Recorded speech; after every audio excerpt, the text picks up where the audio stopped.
Selamat datang di podcast Orang Kita. Tahun politik tengah berlangsung. Ratusan bahkan ribuan para caleg siap bekerja untuk memenangkan hati rakyat Nusa Tenggara Timur.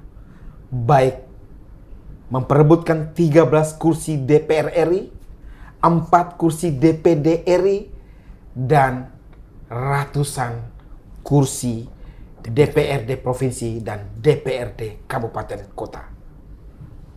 Tentu saja para caleg yang akan berkontestasi harus memahami dengan benar komunikasi politik, bagaimana strategi mendekati hati rakyat dan kemudian memenangkannya pada 14 Februari 2024. Kita, podcast Orang Kita, akan membincangkan komunikasi politik, strategi politik, apa yang harus dilakukan oleh para caleg agar bisa lolos menjadi anggota legislatif.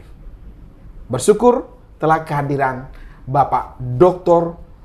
Don Bosco Doho, seorang sarjana lulusan filsafat STF Kalidelero, S2 bidang manajemen sumber daya manusia, dan S3 Ilmu Pendidikan dari Universitas Negeri Jakarta. Beliau sekarang mengajar etika politik, etika komunikasi, komunikasi politik di Institut Bisnis LSPR, London School Public Relations di Jakarta. Apa kabar Kak Don? Saya sapa dengan Kak Don. Ya, Janando, saya baik. Aduh, senang sekali Kak Don. Kita beberapa kali ketemu di kantor, tapi untuk konteks podcast Orang Kita pertama kali nih Kak Don. Ya, memang harus dipersiapkan baik-baik dulu supaya kita ngomongnya enak. Siap Kakak. Karena sebagai orang komunikasi, untuk menjadi komunikasi yang keren, yang bisa diterima oleh publik, tentu saja tadi kami tektokan dengan Kak Don. Bagaimana tornya, apa yang mau kita bincangkan sore ini. Siap. Jadi jangan hanya ujuk-ujuk ya Kak. Ya. Karena ini ada panggung depan ya Kak. Betul. Ini panggung depan ya Kak. Panggung depan. Panggung belakang, nah itu yang terjadi sama di depan sana. Apa beda panggung depan, panggung belakang dalam istilah komunikasi politik Kak? Baik, terima kasih Pak Nando.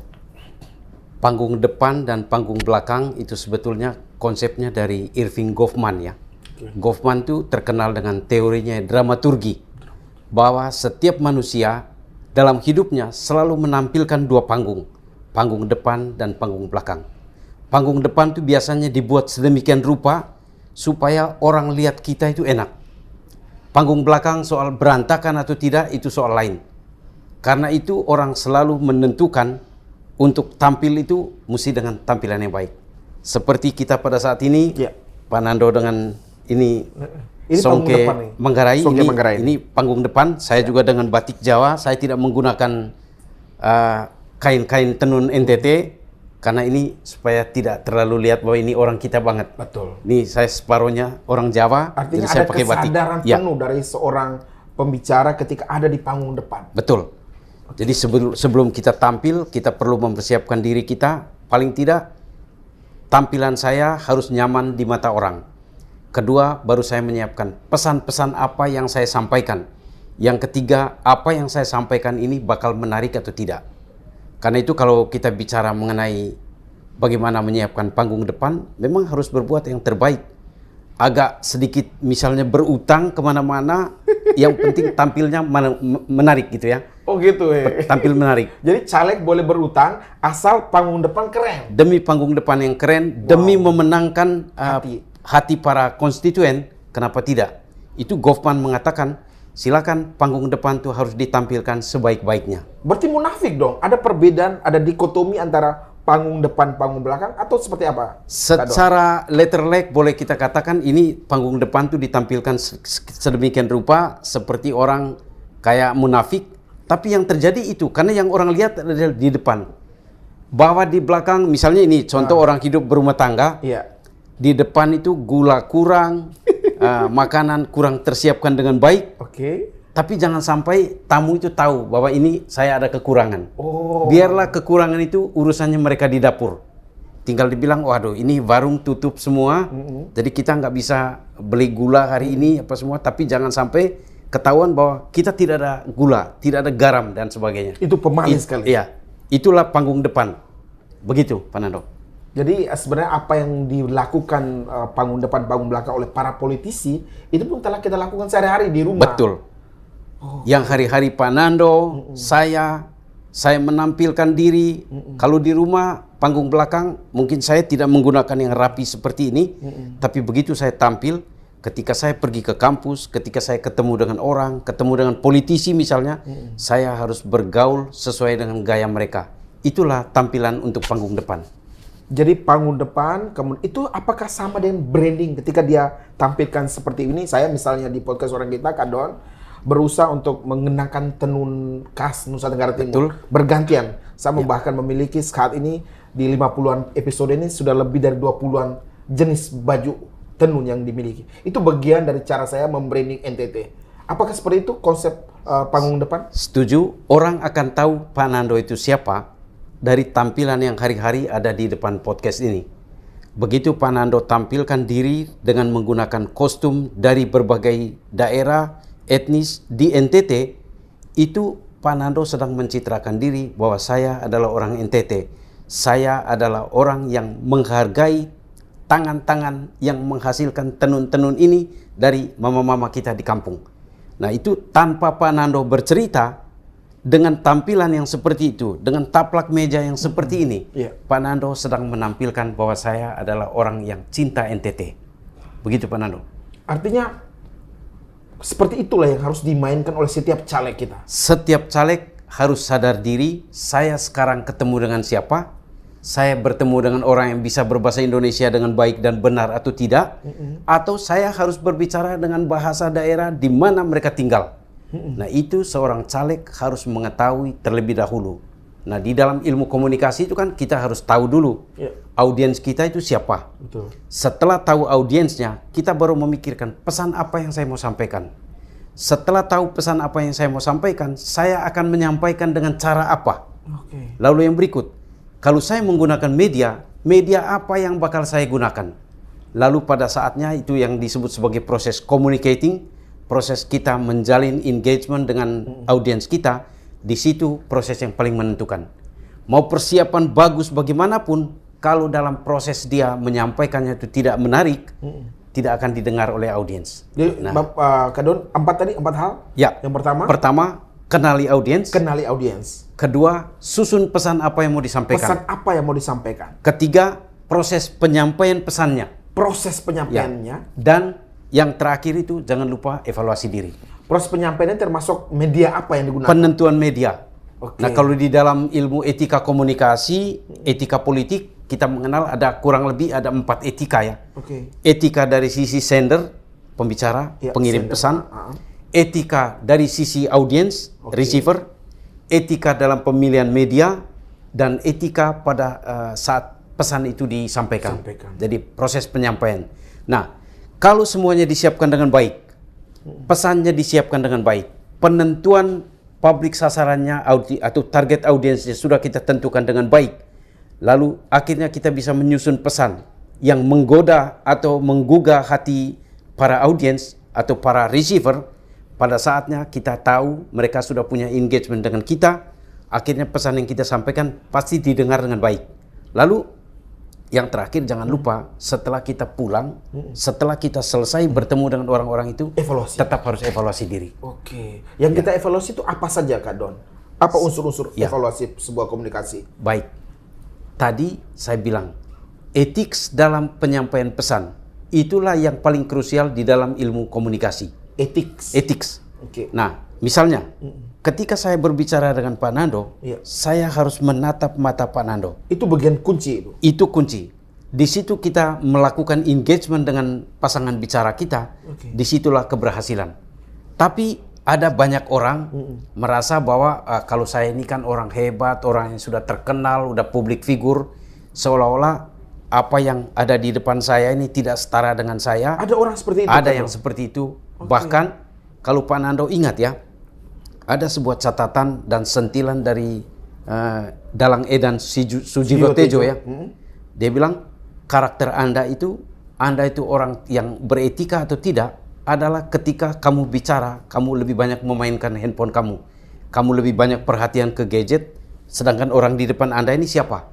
Nah, di dalam komunikasi, ketika kita gagal untuk memperlakukan orang di depan kita itu setara dengan kita, itu kita sudah memulai kegagalan.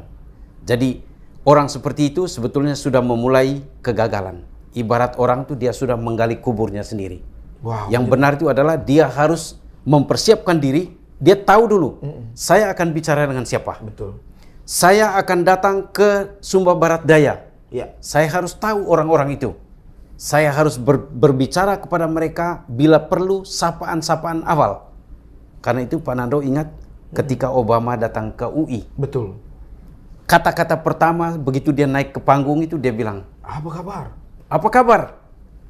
Pulang kampung nih. Oh iya, pulang kampung. Nah, begitu dia sebut kata pulang kampung, semua orang yang ada di auditorium UI itu, di ballroom UI, semuanya kesirap semua. Nah, di dalam ilmu komunikasi, dia sedang menghipnosis para audiens. Apalagi ditambahkan makan bakso. Ah, itu. Jadi dia tahu orang di sini itu suka bakso, suka nasi goreng dan sebagainya. Tadi kalau saya pergi ke Sumba, saya datang ke sana untuk berbicara dengan mama-mama di sana. Syukur-syukur saya pakai kain tenun dari daerah itu. Maka orang-orang itu sudah merasa, oh saya ini disentuh betul. Saya ini benar-benar diperhatikan. Nah, jadi kalau modelnya seperti itu berarti kita sudah memulai sebuah proses komunikasi yang manusiawi. Jadi para politisi itu harus membangun komunikasi secara manusiawi. Tahu dulu, ini memang orang bilang, itu kan teori. Iya. Betul, teori itu harus dipraktekkan. Karena apa yang dilakukan di lapangan bisa jadi berangkat dari teori-teori yang dibangun dalam tahun-tahun yang sebelumnya oleh para ahli ya. Ya, artinya Kak Don, ketika kita melihat banyak caleg yang gagal untuk berkontestasi dan meraih apa yang mereka inginkan, kursi legislatif tadi, bisa jadi salah satu penyebabnya adalah komunikasi yang salah. Jadi ketika dia gagal menyiapkan apa yang mau disampaikan, jadi misalnya dia datang ke kampung Nagekeo di pedalaman Bena sana, dia mulai belum apa-apa datang, mentang-mentang dia orang Jakarta, mulai bilang, hai guys, apa itu? Dia harus datang menyapa orang di kampung itu. Bila perlu dengan kata-kata orang-orang di kampung itu. Yang seperti itu. Nah, caleg seperti itu, orang akan mikir, oh, hebat ya dia ini. Padahal dia bukan orang Bena sini ya. Dia bukan orang Nagekeo. Dia itu orang Saburote misalnya. Tapi dia bisa berbicara dengan kata-kata seperti kita menyapa orang-orang sini. Nah, itu adalah trik. Nah, makanya memang di dalam komunikasi kan memang yang dibutuhkan itu adalah kita tahu dulu kita berbicara dengan siapa. Ya. Lalu setelah tahu bicara dengan siapa, syukur-syukur profiling dari orang-orang yang ada di depan kita itu sudah kita tahu duluan. Ya. Jadi misalnya kita kenali tokoh adat setempat misalnya. Betul.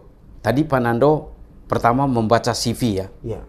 Bahkan saya hafal. Ya, hafal. Tanpa perlu saya lihat HP. Nah, saya sebagai orang yang sedang berkomunikasi dengan Pak Nando merasa bahwa oh, hebat ini.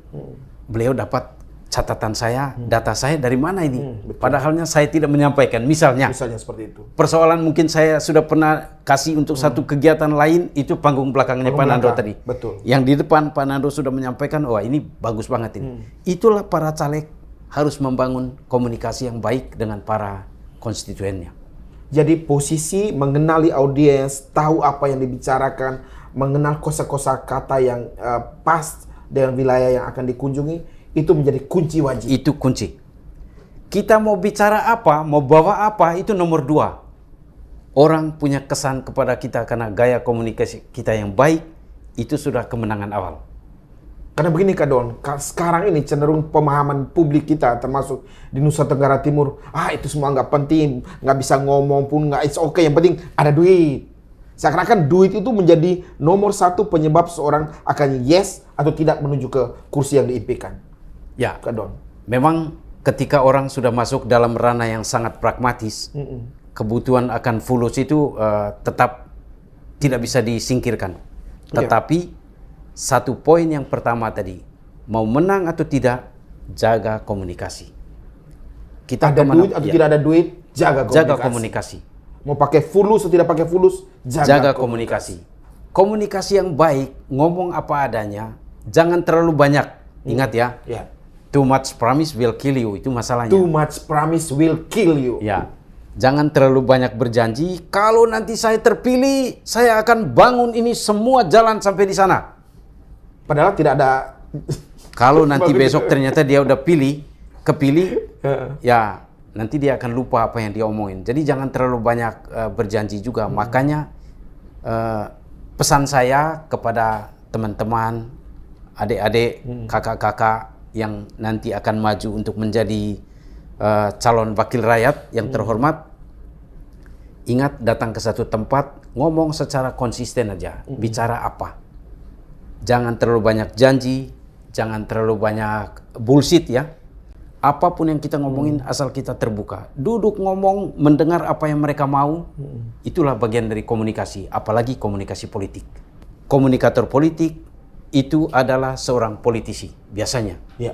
Jadi saya dengan Pak Nando, kita bicara seperti ini, tentu diksi-diksi politik akan terlewati dari ruang kita ini. Ya. Tapi sebagai seorang politisi, dia harus berbicara sebagai komunikator politik. Nah itu, maka di dalam beberapa literatur, politisi atau politikus adalah komunikator politik. Nah, komunikator politik yang baik itu dia tahu kapan saya bicara, kapan saya diam. Karena diam pun ada nilainya. Pasti. Jadi tidak bisa dalam pembicaraan dengan masyarakat atau dengan para konstituen, dia bicara tanpa banyak mendengar. Itu jadi ada waktunya. Makanya Pak Nando, kalau ditanya apakah penting ada tim komunikasi politik bagi seorang caleg, itu sama jawabannya tadi. Sangat penting. Jadi, karena apa? Karena tidak semua kita menguasai hal-hal yang ada di dalam kehidupan kita. Jadi para caleg mendingan bayar tim komunikasi yang menjaga agar setiap kata yang diucapkan oleh saudara bisa kata-kata yang keren, kata-kata yang memenangkan hati, dan pada akhirnya Anda duduk daripada Anda main money politik. Ya. Bukan begitu? Setuju. Jadi tidak bisa kita asal bicara tanpa memikirkan terlebih dahulu apa efeknya. Jangan sampai tadi janji-janji itu terlalu manis, sampai nanti terlalu banyak janji kita lupa apa yang kita omongin. Jadi kalau tidak percaya diri, para aktor-aktor komunikasi, para konsultan komunikasi, itu adalah mereka-mereka yang bisa dijadikan sebagai teman. Nah, Pak Nando bayangkan, berapa konsultan hukum di DKI Jakarta atau di seluruh wilayah kita di Indonesia? Banyak banget. Banyak banget kan? Iya. Berapa konsultan marketing? Banyak sekali. Berapa konsultan pajak? Sangat banyak. Sangat banyak. Tapi konsultan komunikasi politik, konsultan komunikasi sangat kurang. Itulah lahan bagi orang-orang yang orang komunikasi, dia harus bermain pada wilayah itu. Artinya ruang untuk mereka menggandeng para komunikator yang memahami etika politik, etika komunikasi seharusnya terbuka di situ. Sangat dibutuhkan. Jadi yang penting kan persiapan yang dibutuhkan oleh orang ini sebelum turun ke lapangan, itu yang paling dibutuhkan. Jadi dia tidak harus dia turun ikut dengan si politisi ini. Nggak harus. Datang ke tempat-tempat, tidak harus. Tapi yang penting adalah dia dilatih, di coach sekian sebelum dia turun ke lapangan. Mentoring. Mentor dulu. Jadi mentoringnya penting. Jadi cara dia berada di depan, bahkan kalau Pak Nando lihat ya, salah satu presiden kita yang bagus dalam hal berkomunikasi, komunikasi politiknya bagus, meskipun orang kritik itu cenderung dengan pencitraan, itu SBY. SBY itu saya tahu, saya pernah baca, beliau menyewa salah satu konsultan komunikasi, konsultan PR terbaik di dunia. Siapa itu? Pokoknya dari Amerika. Wow. Dan itu di hire oleh beliau. Sampai kalau Pak Nando lihat, kalau Pak SBY senyum itu kan tidak pernah terbahak-bahak seperti kita. Ada senyum simetris. itu hanya segini doang. Ya. Nggak boleh ketawa ngakak ya? Ya, tidak boleh terlalu ngakak, tidak boleh juga terlalu pelit dalam senyum itu. Jadi kalau kemarin di Oyen itu saya terlalu tertawa ngakak, itu saya belum bayar konsultan politik ya. Ya. Jadi artinya secara senyum juga simetris, dia udah punya aturan harus sekian. Angkat tangan pun tidak boleh terlalu tinggi begini. Ada aturannya. Pantas SBY itu kalau menyapa Ya. gitu. Ibu-ibu Nggak boleh kayak begini juga ya? nggak boleh terlalu begini. Batasnya. Kita lihat itu adalah mungkin orang berpikir ini kan hal sederhana. Padahal nggak Tetapi sederhana. itu sangat maksimum dalam kebutuhan kita sebagai orang yang harus berurusan dengan publik. Jadi banyak hal di Republik ini itu kan bisa diselesaikan dengan komunikasi. Nah, konsultan-konsultan komunikasi itu banyak berperan di ranah itu. Kenapa? Misalnya Pak Nando pernah dengar ada yang namanya Akademi Mediator Indonesia. Oke, apa itu, Kak? Akademi Mediator Indonesia itu mereka berusaha mengajarkan bagaimana cara memediasi persengketaan atau masalah-masalah yang dibutuhkan.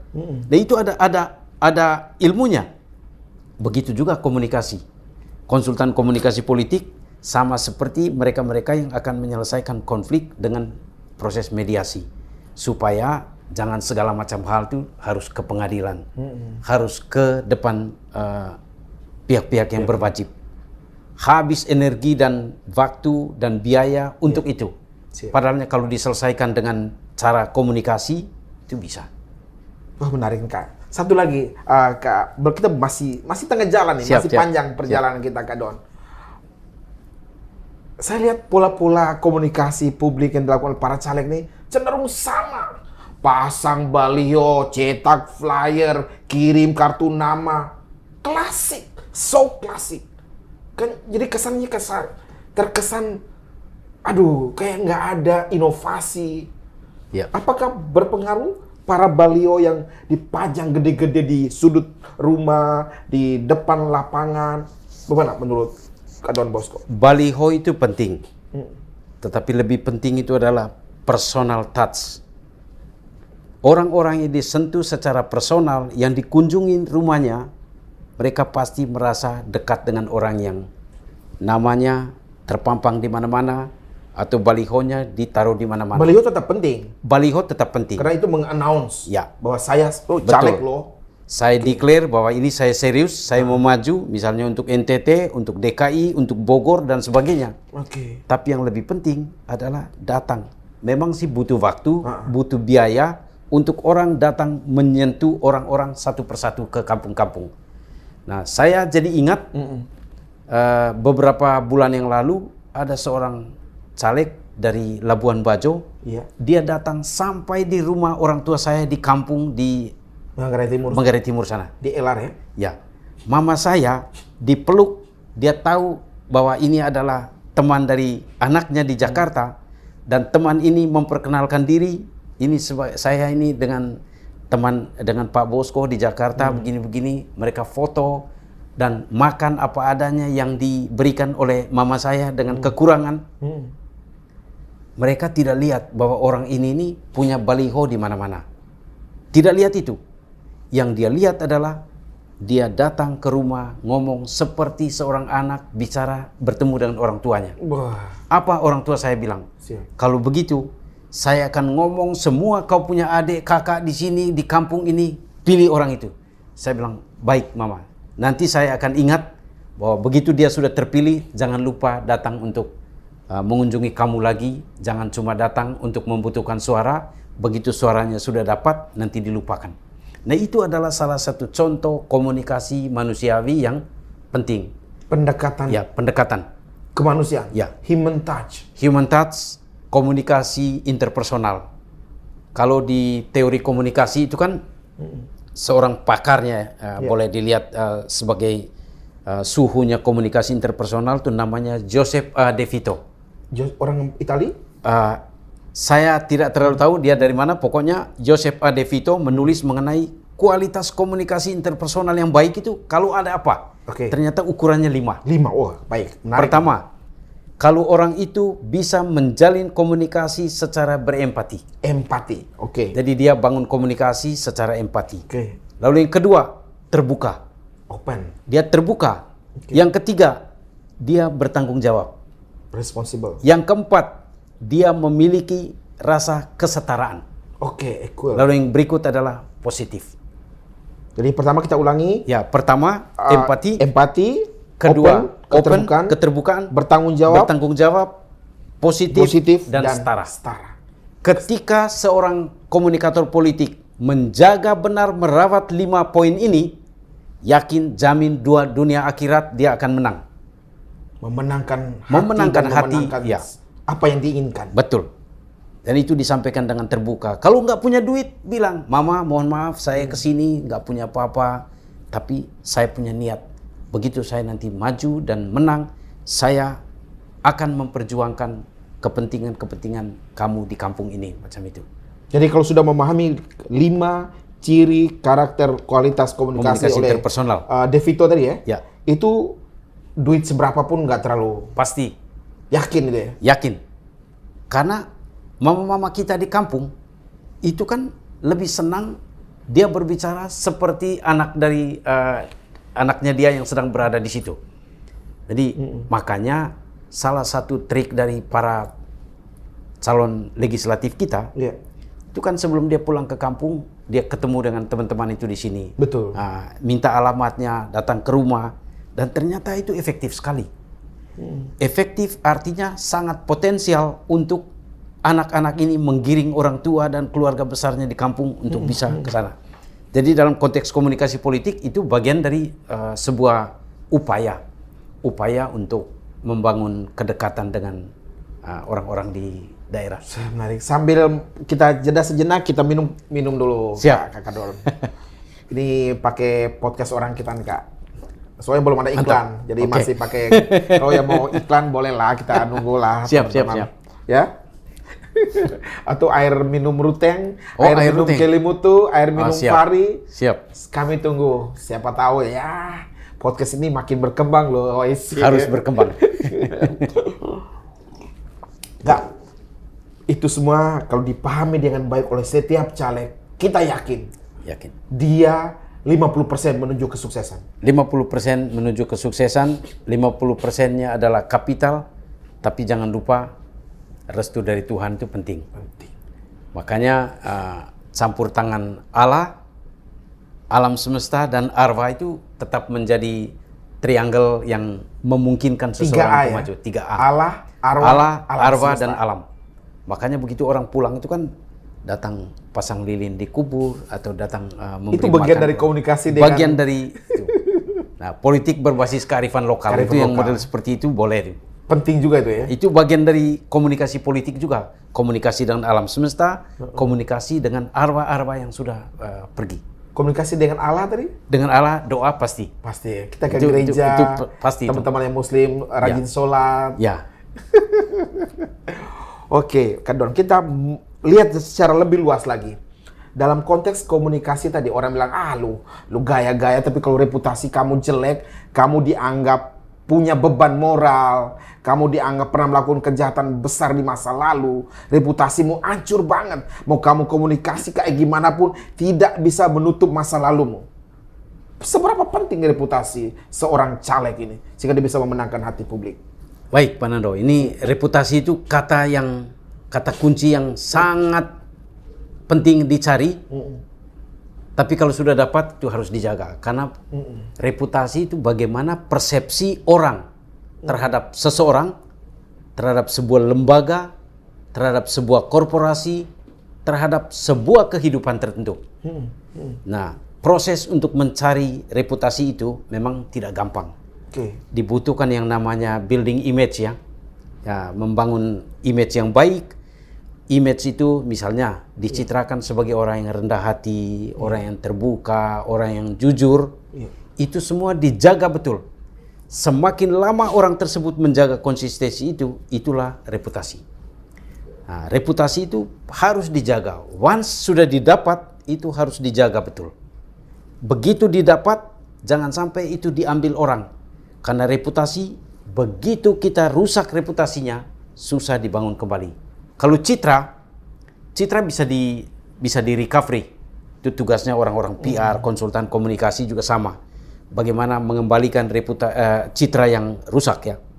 Tapi kalau reputasi itu sekali hancur, butuh waktu yang lama, bahkan mungkin akan sulit untuk dikembalikan. Berarti ibarat peribahasa lama kita, ibarat nila setitik rusak susu sebelanga. Ya, jangan sampai karena hal-hal kecil, akhirnya reputasi yang sudah kita bangun dalam jangka waktu yang lama, dengan darah, keringat, dan air mata, akhirnya itu menjadi hilang semuanya. Jadi reputasi sebenarnya suatu yang butuh effort besar dan panjang. Effortnya besar dan panjang. Nah, untuk ke sana tentu dibutuhkan proses-proses yang berkanjang ya. Ya. Proses yang namanya menjalin relasi yang baik dengan orang, menjaga konsistensi. Semua itu kalau dilakukan secara teratur, nanti akan menjadi terbentuklah reputasi yang diharapkan oleh seseorang. Misalnya nih, ini kita berandai-andai Kakak Don. Ketika seseorang dia pingin nyalek nih, tapi dia sudah punya nama buruk di masyarakat. Oh, mungkin dia pernah melakukan kejahatan di masa lalu. Itu sudah 10 tahun yang lalu atau 15 tahun yang lalu. Tapi tetap diingat oleh publik. Apa yang harus dilakukan oleh si caleg tadi untuk biar publik segera melupakan catatan nila setitiknya tadi ya di masa lalu, sehingga susunya atau belanganya kembali putih tanpa nila satu titik. Ya, Pak Nando, itu pertanyaan menarik, memang PR yang besar. Jadi kita tahu bahwa orang kita itu adalah orang yang pemaaf ya. Pemaaf ya, bukan pendendam. Pemaaf. Ya? Saya lebih melihat mereka banyak yang pemaaf ya. Oke. Pemaaf, gampang lupa hal-hal yang terjadi di masa lalu. Nah, kalau terjadi kondisi seperti itu, Pak Nando, kalau saya diminta penjelasan ya. Kita harus ingat, tidak ada manusia yang sempurna ya. Kalau dia misalnya keluarganya memang berantakan, kita ingat, tidak ada keluarga yang sempurna. Tidak ada juga anak-anak yang sempurna. Semuanya itu berjalan di dalam suasana yang mungkin serba sulit. Yang penting, pertama, tidak boleh kembali mengulangi hal yang merusak tadi. Yang kedua, kalau ada apa-apa, jujurlah dengan apa yang sudah kita lakukan. Umat kita, masyarakat kita, warga kita akan menerima kita sebagai orang yang bertanggung jawab atas perbuatannya. Saya percaya, Pak Nando, kalau orang caleg sekalipun, kalau udah seperti itu, asal dia berniat untuk tidak kembali mengulangi perbuatannya. Jangan sampai terantuk lagi pada batu yang sama. Nah, kalau seperti itu berarti tidak ada refleksi ya. Nah, ingat, saya teringat satu politisi yang pernah mungkin kita sama-sama ingat ya, Pak Siapa Nando, tuh, Kak? ketika ya ada politisi Golkar dulu yang bernama siapa ya? Pokoknya dia pernah masuk terlibat di dalam sebuah skandal di DPR. Tapi dalam proses dia menata kembali kehidupannya, dia kembali menjadi orang yang baik dan sekarang terpilih kembali. Anggota DPR tersebut. Sempat heboh di zamannya itu, tetapi karena dia kembali kepada satu kesadaran, saya manusia yang tidak sempurna, saya manusia lemah, saya berusaha untuk membangun sesuatu yang memang harus saya perbaiki, dan terbukti dia terpilih kembali. Artinya orang-orang kita itu kan tidak pernah melihat lagi masa lalu itu sebagai sebuah beban untuk memulai sesuatu yang baru. Jadi saya pikir kembali lagi, Pak Nando, komunikasi menjadi penting. Artinya tadi ketika persoalan masa lalu disampaikan lah. Disampaikan. Jujur saja. Declare aja. Declare aja. Jangan menampik bahwa itu pernah ada. Betul. Sampaikan, oh dulu saya begini, 5W1H, saya lakukan ini karena ini, di sini bersama dengan si ini, kapan itu terjadi dan bagaimana itu bisa terjadi. Tapi saya akan bilang bahwa tidak akan melakukan ini kembali. Ini sebagai sebuah perjalanan negatif, sejarah negatif, tapi saya akan menutup ini sebagai sebuah hal yang kelam di masa lalu. Artinya itu disampaikan ketika ditanyakan. Tidak perlu, wahai saya lagi nyalek, saya dulu, nggak perlu kan? Nggak perlu. Ditanyakan oleh mereka baru kita jelaskan. Makanya tadi saya katakan, Pak Nando, bicaralah yang penting, bukan yang penting bicara. Wih, bicaralah yang penting, Ya. bukan yang penting bicara. Betul. Soalnya orang kita nih suka wora-wora sembarang. Ya. Jadi begitu ditanya, ya jawab. Karena umat-umat kita, orang-orang kita bertanya tuh untuk mendapatkan penjelasan yang seperti itu. Jadi jangan sampai menceritakan sesuatu yang tidak diharapkan. Jadi kalau umpamanya orang-orang kita tuh merasa bahwa oh itu aib, nggak usah ditanyakan. Ya nggak apa-apa, ikutin aja itu. Tapi kalau sampai ada orang yang bertanya, jawablah sejujurnya. Jadi dalam konteks tadi kita tidak ngomong apa itu bukannya kita bohong, bukan ya? Bukan. Kita menahan informasi untuk tidak perlu disampaikan. Betul. Kan tidak semua hal yang kita tahu itu harus disampaikan. Wah, menarik. Ini penting. Tidak setiap hal yang kita tahu disampaikan. Yang seperlunya. Betul. Yang dibutuhkan. Sampaikan yang penting-penting aja. Bukan yang penting sampaikan. Bukan. Hai para caleg, tolong dengar. Ini poin podcast penting nih. Kami mendidik Anda, para caleg, secara gratis. Cukup nonton, cukup subscribe podcast orang kita. Dapatkan ilmu gratis. Bagaimana memenangkan hati rakyat dari seorang konsultan komunikasi politik, seorang doktor di bidang komunikasi politik, pengajar LSPR, London School Public Relations. Jadi, jangan kemana-mana, kita masih panjang obrolan dengan Kakak Don Bosco Doho. Kakak, ini seru nih ternyata. Saya meskipun saya anak hukum, lalu pernah terjun di bidang komunikasi, pernah humas sekian tahun, tapi dengar langsung dari seorang yang memahami komunikasi ini baru pertama kali nih Kak, jujur. Karena saya tidak pernah khusus tentang komunikasi, tapi ketika mendengar tadi 5 kualitas komunikasi dan kemudian apa yang perlu disampaikan dan tidak perlu disampaikan, ini menarik nih Kakak. Salah satu persoalan para caleg ini adalah isu money politik. Uang tuh kayak hari-hari ini kapitalisme begitu masuk ke dalam setiap denyut nadi kehidupan masyarakat kita, sehingga harus main duit lah. Apakah money politik adalah sebentuk komunikasi kah? Seperti apa Kak? Oke. Dari sisi etika, kalau kita memulai sesuatu dengan cara melanggar etika, kita ingat segala sesuatu yang melanggar etika, apakah itu orang, apa itu korporasi, apakah itu sebuah lembaga, kalau dia melanggar etika, maka dia akan menunggu kehancurannya karena pelanggaran etika itu. Cepat atau lambat? Cepat atau lambat, itu soal waktu aja. Kalau seorang caleg melakukan money politics hanya untuk mendapatkan sebuah kursi untuk satu periode tertentu, cepat atau lambat yang buruk itu akan kebuka. Dia mungkin akan menang gara-gara uang yang disampaikan, yang diberikan. Tetapi kalau itu melanggar etika, cepat atau lambat itu akan hancur karena pelanggaran tadi. Jadi tentu saja Kak Don, bahwa dalam proses pencalekan, proses kontestasi, ada uang yang harus dikeluarkan, itu wajar. Misalnya dia siapin tenda, beli kopi buat yang datang, it's fine. Fine. Tapi kemudian kasih duit yang kemudian kamu pilih saya kasih ini, itu yang dilarang. Itu dilarang. Bahwa yang namanya kita mengumpulkan orang, itu kan tidak ada yang gratis. Apalagi kita datang ketika jam makan siang, ya kita harus ingat. Ini kita datang ke tempat orang, kita mau supaya mereka itu memperhatikan kita, ingat kita, dukung kita. Ya orang-orang itu dalam keadaan lapar, dia harus dikasih makan. Tidak harus mewah-mewah. Tidak harus mewah-mewah. Yang penting tadi jujur, Bapak Ibu, Om Tante, ini seadanya aja. Jangan lihat jumlahnya, tapi lihat niat saya ini berkorban untuk ini. Ya kalau nggak punya operasional seperti itu, ya jangan berani maju.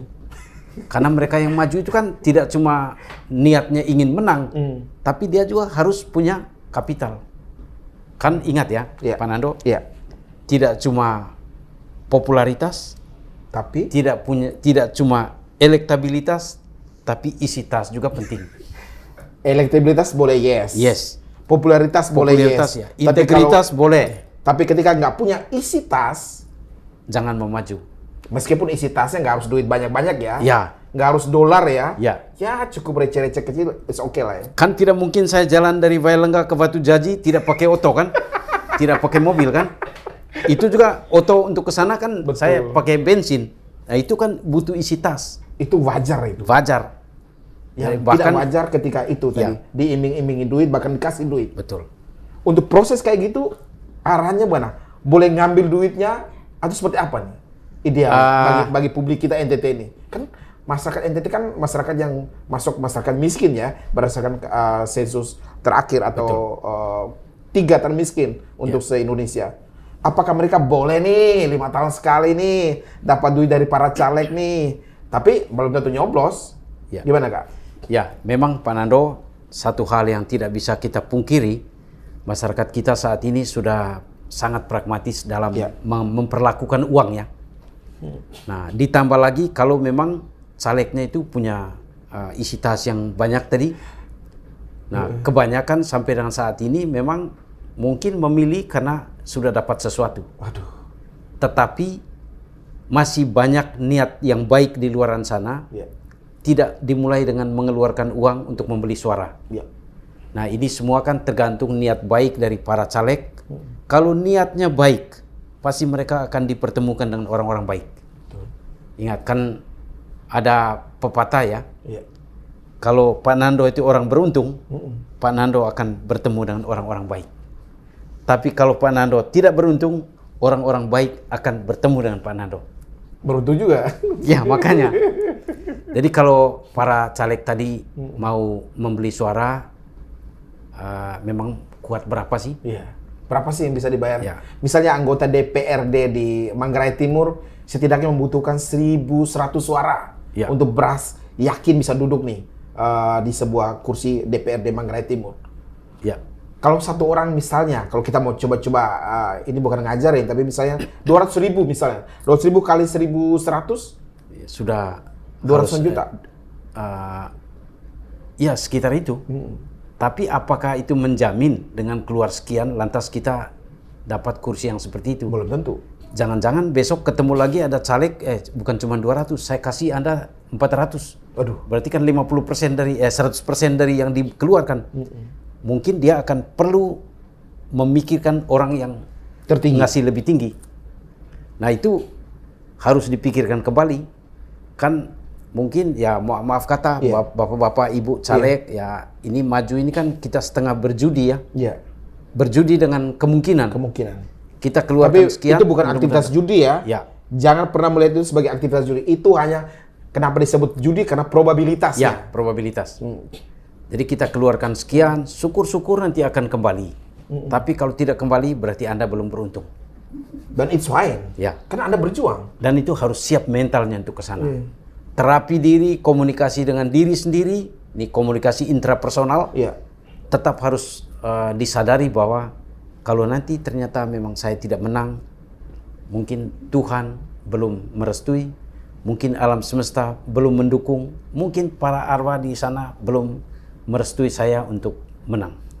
Nah, kesadaran itu memang harus tetap dijaga. Jadi selain komunikasi interpersonal, tapi perlu intrapersonal. Refleksi, merenung, ya sujud syukur, doa dan lain-lain tadi. Betul.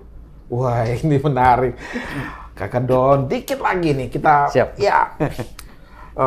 Jadi para caleg, Bapak Ibu sekalian, caleg NTT mau untuk beberapa urusan tadi yang seperti kami sampaikan, daripada bayar publik atau kasih duit ke publik untuk money politik, mendingin polesin diri Anda secara komunikasi, tampilkan yang bagus, gunakan kata-kata yang pas ya, sehingga kemudian yang tersampaikan kepada publik adalah sosok caleg yang akan membawakan sesuatu buat daerahnya. Contoh tadi Manggarai Timur, Manggarai Barat, Ende, Nagekeo. Hadirkan sebagai seorang caleg yang kalau Anda pilih saya pastikan saya tidak akan meninggalkan Anda. Saya akan membawa persoalan di kampung ini ke DPRD. Saya akan pastikan bawa diri saya untuk Anda sekalian. Meskipun tadi ketika ngomong begitu, kalau Anda reputasinya bagus, pasti orang percaya. Kalau ngomong, alah sehari-harinya gini, kami kenal siapa Anda, biasa lalu lalang di pasar, lalu tiba-tiba Anda nyalek. Gimana Kak? Yang mode-mode kayak gitu. Politik itu seni. Kalau Laswell kan bilang kan politik itu John seni, Harold D. Laswell. mengatakan bahwa politik itu adalah sebagai seni untuk mendapatkan apa, kapan, dan di mana. Seni untuk mendapatkan apa, kapan, dan di mana. Ya. Bagaimana? Ya, jadi kalau seorang politisi ingin maju, pikirkan dulu kira-kira saya ini akan mengeluarkan apa. Nah, komunikasi triknya bagus tadi, harus dibutuhkan. Iya. Dan saat ini gerakan-gerakan untuk berpolitik secara santun dan santui itu menjadi santun dan santui. Ya. Itu lagi banyak disadari, tetapi itu gampang disampaikan, susah dalam praktek. Nah, kepada para caleg, Bapak Ibu, adik-adik, kakak, om, tante yang akan caleg, bangunlah komunikasi secara baik, bangunlah komunikasi yang santun untuk mendapatkan apa nanti, ya, kapan dan di mana. Jadi memang politik itu tidak sesuatu yang buruk. Politik itu adalah sebuah seni. Maka ketika Bapak Ibu berani untuk maju, itu berani untuk bermain di wilayah seni. Jadi kalau seni berpolitik itu bisa dimainkan dengan baik, nanti pasti kemenangan berpihak kepada Anda. Asik. Menarik percakapan dengan Dr. Yohanes Don Bosco Doho, seorang pengajar etika komunikasi, etika politik, filsafat komunikasi di Institut dan Bisnis LSPR, London School Public Relations. Kami sedang membincangkan bagaimana memenangkan hati rakyat dalam kontestasi caleg 14 Februari 2024. Closing statement, Kakak Don. Baik. Berkaitan dengan apa yang mungkin tujuannya untuk dua pada publik NTT sebelum mereka mencoblos nanti di 14 Februari, apa yang harus diberikan informasi kepada mereka dan kepada para caleg, apa yang perlu disampaikan sehingga kemudian kita bisa menghasilkan anggota-anggota legislatif yang cinta NTT, membangun daerahnya, menyadari bahwa dirinya ketika akan mendapatkan amanah itu ada beban tanggung jawab di sana, ada moralitas di sana yang harus dia perjuangkan, yang pada akhirnya kembali kepada rakyat yang telah mencoblos dirinya. Silakan, Kak. Baik, kepada teman-teman yang sudah memberanikan diri memutuskan untuk menjadi calon anggota dewan yang terhormat, kita ingin berpesan semoga teman-teman semua bisa menjalankan komunikasi secara baik, tentu persuasif. Persuasif itu kita ingat harus berlandaskan etos, patos, dan logos, ya. Etos itu berkaitan dengan kepatutan, cara menyampaikannya baik. Lalu logos harus masuk akal, harus ada data. Jadi ada caleg yang memiliki data bagus mengenai sebuah tempat, sebuah daerah, maka itu adalah satu modal yang baik. Dan yang penting itu juga patos. Patos itu adalah bagaimana perasaan, bagaimana emosi yang dimainkan supaya teman-teman, Bapak Ibu semua bisa diterima. Jadi ketika tadi kita bicara empati, itu bicara mengenai patos. Bapak Ibu bicara mengenai bagaimana cara berkomunikasi dengan baik dan benar, itu tidak lepas dari yang namanya logos. Nah, etosnya apa? Semua untuk kemaslahatan. Jadi retorika yang Bapak Ibu akan bangun, retorika yang santun, retorika persuasi yang etis, sehingga nanti hasilnya mudah-mudahan baik. Anda memulai sesuatu yang baik, pada saat yang baik, bertemu dengan orang-orang baik, dan tujuannya baik. Sekian dan terima kasih. Luar biasa. Demikian podcast orang kita dengan Dr. Yohanes Don Bosco Doho, pengajar ilmu komunikasi politik di London School Public Relations. Para caleg, belajarlah dari podcast orang kita untuk memenangkan hati rakyat. Dan kami jamin jika semua hal yang disampaikan tadi dilakukan dengan baik, 14 Februari 2024 milik Anda. Terima kasih.